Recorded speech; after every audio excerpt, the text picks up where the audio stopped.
Bro, ये Israel और Hamas के बीच युद्ध क्यों स्टार्ट हो गया है? इसके पीछे का रीजन क्या है? फलस्तीन के राजदूत अदनान अबू अल हेजा ने कहा है कि कोई भी संघर्ष जब शुरू होता है तब से ही बुरा होता है। हमें जानने की जरूरत है कि हमास ने इजराइल पर हमला क्यों किया है। उन्होंने कहा कि हमें वर्षों पीछे जाकर इजरायली बलों द्वारा किए गए नरसंहार को भी देखना चाहिए। इस साल की शुरुआत से लेकर अब तक इजराइल फलस्तीन और वेस्ट बैंक में 260 से भी अधिक हत्या कर चुका है, लेकिन इस बारे में कोई बात नहीं करना चाहता। मैं हमास के बारे में पूछ रहा हूँ तो फिलिस्तीन के बारे में बता रहा है। अरे यार, मतलब अभी तुझे हमास क्या है और वो ये क्यों कर रहा है ये भी बताना पड़ेगा। तो सुन, हमास एक संगठन है जिसे कुछ देश आतंकी संगठन मानते हैं और कुछ नहीं। तुझे हमास का थोड़ा इतिहास बता देता हूँ, सुन। हमास, या यूं कहें कि इस्लामी प्रतिरोध आंदोलन की स्थापना फिलिस्तीन इंतिफादा विद्रोह के दौरान 1987 में की गई थी। इसे ईरान का समर्थन मिला था और इसकी विचारधारा मुस्लिम ब्रदरहुड की इस्लामी विचारधारा से मेल खाती थी। मुस्लिम ब्रदरहुड की स्थापना मिस्र में 1920 के दशक में की गई थी और हमास की स्थापना शेख अहमद यासीन ने की थी। वह 12 साल की उम्र से व्हील चेयर पर थे। उन्होंने 1987 में इजराइल के खिलाफ पहले इंतिफादा की घोषणा की थी। इंतिफादा मतलब बगावत या विद्रोह को कहा जाता है। 1988 में हमास ने कहा था कि इसकी स्थापना फिलिस्तीन की मुक्ति के लिए हुई है। हमास के सशस्त्र विभाग का गठन 1992 में हुआ। फिर साल 1993 से 2005 तक हमास ने इजराइल पर कई आत्मघाती हमले किए। हमास का 2007 से फिलिस्तीन की गाजा पट्टी पर शासन है। उस समय हमास ने वेस्ट बैंक में सत्ता पर काबिज और फिलिस्तीन लिबरेशन ऑर्गेनाइजेशन के प्रमुख राष्ट्रपति महमूद अब्बास के लड़ाकों को एक गृह युद्ध में मात दे दी थी। 2006 में फिलिस्तीनी संसदीय चुनाव में जीत के बाद गाजा इलाके पर हमास का कब्जा हो गया था और आखिरी बार चुनाव वहां उसी समय हुए थे। उस दौरान हमास ने अब्बास पर अपने खिलाफ साजिश रचने का आरोप लगाया था। वहीं दूसरी ओर अब्बास ने हमास को गाजा इलाके पर कब्जा करने को तख्ता पलट बताया था। मतलब हमास फिलिस्तीन के बिहाफ में लड़ रहा है। यस ब्रो, इजराइल, हमास और फिलिस्तीन इस लड़ाई में प्रमुख तौर पर ये तीन ही स्टेक होल्डर हैं। इजराइल और अरब देशों की लड़ाई पुरानी है। साल 1948 में जब से इजराइल बना है तभी से अरब देशों और इजराइल के बीच नहीं बनती है। युद्ध के दौरान हमास के पॉलिटिकल ब्यूरो के चीफ इस्माइल हानिया ने एक बयान दिया जिसमें उन्होंने कहा है कि इजराइल और हमास के बीच चल रहे ये युद्ध केवल फिलिस्तीन की लड़ाई नहीं है, बल्कि ये अरब के सभी मुस्लिम देशों की लड़ाई है। ये फिलिस्तीन के लिए जंग है, ये यरूशलेम की जंग है, ये अल अक्सा की लड़ाई है। इजराइल और फिलिस्तीन के बीच बड़ी जंग छिड़ी हुई है। उन्होंने इस युद्ध को सभी मुस्लिम देशों की लड़ाई बता दिया है और इस युद्ध को धर्म युद्ध का नाम दे दिया है भाई। और हमास ने अभी इस बार अब कब हमला किया इजराइल पर? देख भाई, थोड़ा डिस्टर्बिंग है फिर भी बता रहा हूं मैं तुझे। शनिवार 7 अक्टूबर को आतंकी संगठन हमास ने इजराइल पर अचानक हमला कर दिया। पहले तो हमास ने इजराइल पर हजारों रॉकेट दागे, फिर उसके आतंकियों ने इजराइल की सीमा में घुसकर वहां के सीमावर्ती इलाकों में तबाही मचाई और वहां के लोगों को बड़े पैमाने पर मौत के घाट उतार दिया।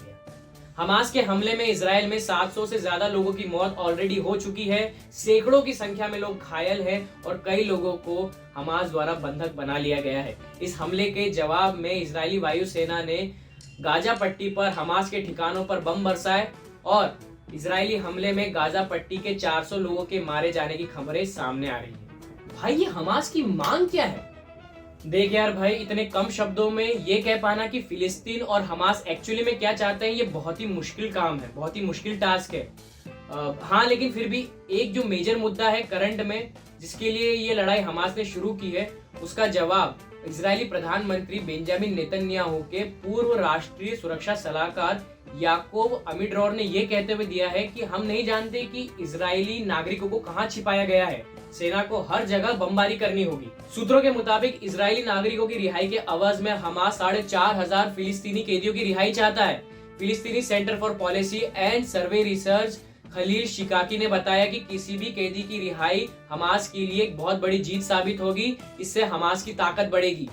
बता दें, 1967 के मध्य पूर्व युद्ध के दौरान वेस्ट बैंक पर कब्जा करने के बाद 7.5 लाख फिलिस्तीनियों को इजरायली जेल में रहना पड़ा था।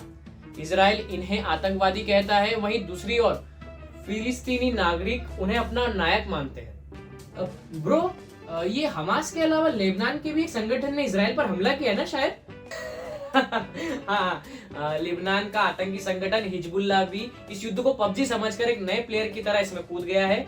आतंकी समूह हिजबुल्लाह ने 3 इजरायली ठिकानों पर दर्जनों रॉकेट और गोले दागे हैं। साथ ही उसने एक बयान में कहा है कि हमने इजराइल पर बड़ी संख्या में रॉकेट और गोले दागे हैं और हम फिलिस्तीन का बदला लेने के लिए उसके साथ खड़े हैं। साथ ही कहा कि इजरायली ठिकानों पर सीधा हमला किया गया। वहां उधर इजराइल की सेना ने लेबनानी इलाकों पर जवाबी गोलाबारी की। लेबनान के हिजबुल्लाह संगठन ने शेबा फार्म्स के एक इजरायली सैन्य चौकी पर हमले की जिम्मेदारी ली है। बता दें कि 1967 के युद्ध के दौरान इजराइल ने सीरिया से शेबा फार्म्स पर कब्जा कर लिया था, लेकिन लेबनान इसे और पास के केफर चोवा पहाड़ियों को लेबनानी क्षेत्र मानता है, जबकि इजराइल ने 1981 में गोलान हाइट्स पर कब्जा कर लिया था।